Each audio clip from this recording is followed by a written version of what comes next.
From studios at the Milwaukee Journal-Sentinel, this is Fourth and State. In this edition, Jill Morin of Milwaukee's Creative Alliance says the creative class is a vital piece of this region's economy, and she talks about what the Alliance is doing to promote it.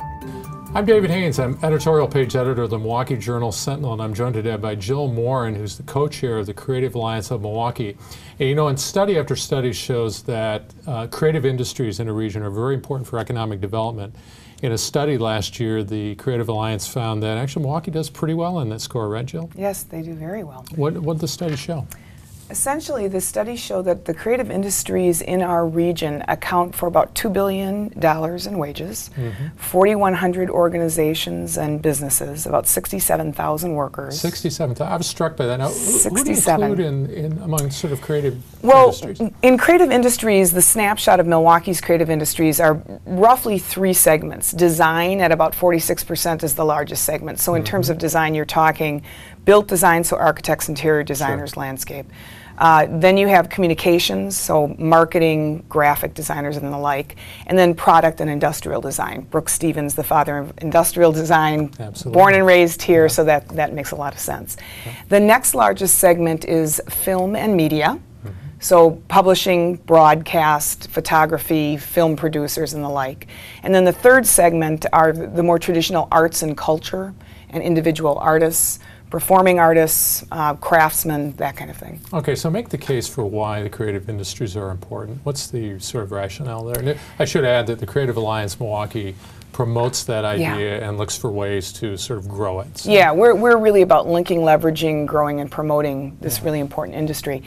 And one of the reasons why this is such a critical industry is in terms of investment in any kind of economic development effort.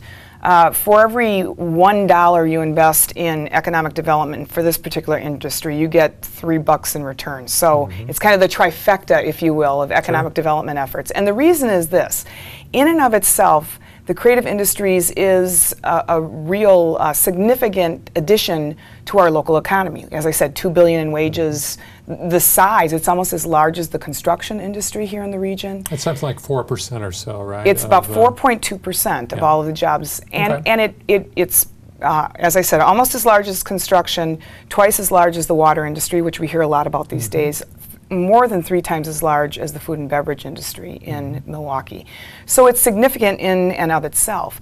But the creative industries, unlike probably every other economic sector, maybe you could make the case for technology, the creative industries makes every other sector better, right?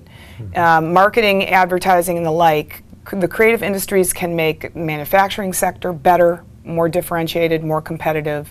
So it's additive in that regard. And then the third element, which really is unique, is that because of the arts and cultural sector of the creative industries, that adds to our region's quality of life. It also adds to our ability to attract and retain talent.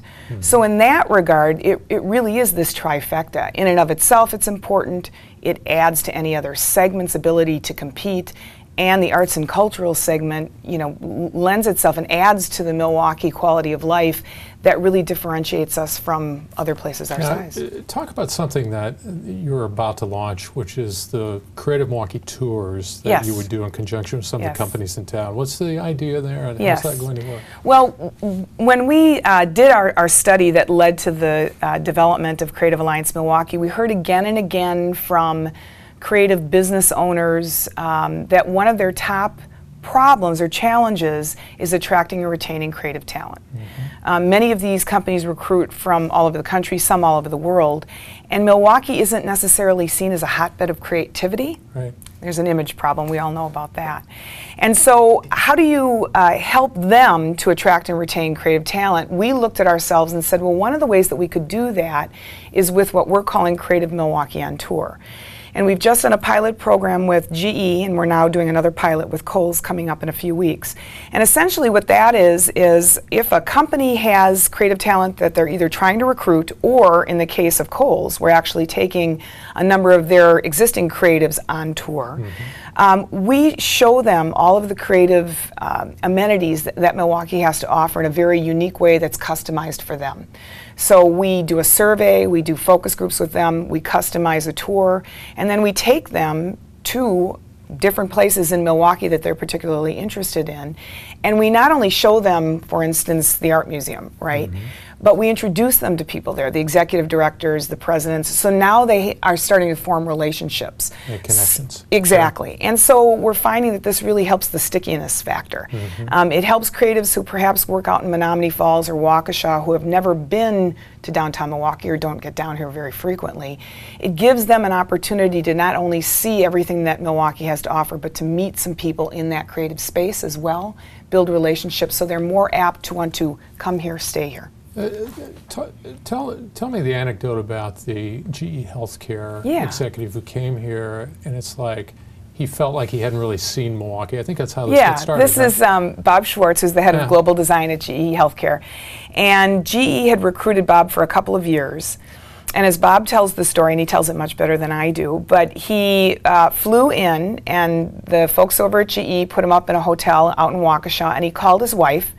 And he said, "We can't live here." And she said, "Why?" And he said, "Because I'm looking out the window and I'm seeing cornfields." And nothing wrong with cornfields, but Bob's a big city guy. And so he was worried about his quality of life. You know, when the 5 o'clock whistle blows, creatives don't stop being creative. So what happens after 5 o'clock? How could he engage in a community? And so when we met with Bob, he said, you know, anything that you can do to help me attract and retain my creative talent, I'm all in. So last November, he gave us a call and said, I have a young creative coming into town with his wife and 2 kids. Now, he had already been hired, but he was coming kind of to do a little tour of the area. And so we called him, surveyed him, and this young man said to us, you know, I know you can show me everything creative in Milwaukee. I've done some of my homework. I get that you guys have a lot more going on than I gave you credit for initially. He said, but I want to learn how to live a more creative life in Milwaukee. Can you help me with that? And we said, well, what does that mean to you? He said, well, I row. So of course we took him over to the Milwaukee Rowing Club, introduced him to the executive director, showed him all of that. He said, my kids are into Suzuki violin. So we took him over to the Conservatory of Music, introduced him to people there.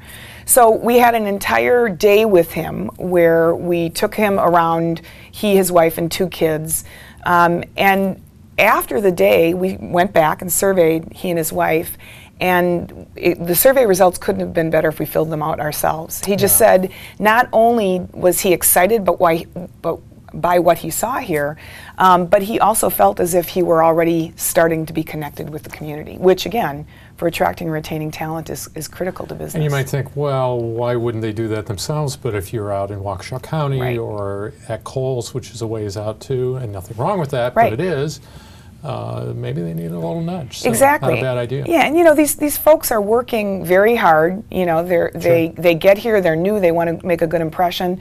So for the first 6 months, even a year, what we're finding in our focus groups is they don't even get to downtown Milwaukee. They're busy working, they're busy establishing themselves, they're busy integrating into, you know, new house, new schools for their kids, what have you. And so the creativity thing kind of gets back burnered.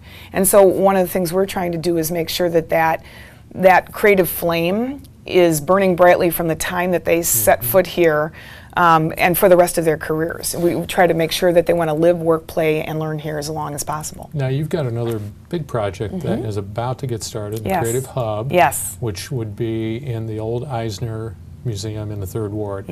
What would that be all about? Well, we're currently working with Lindsay Bovenet, who's the chairman of the board of a company called ISI. And that's an interior design and manufacturing company. And Lindsay has an offer to purchase. Myatt is selling the former Eisner Museum. And Lindsay's made an offer to purchase. We're hoping that that offer will come through and close on the building the end of July.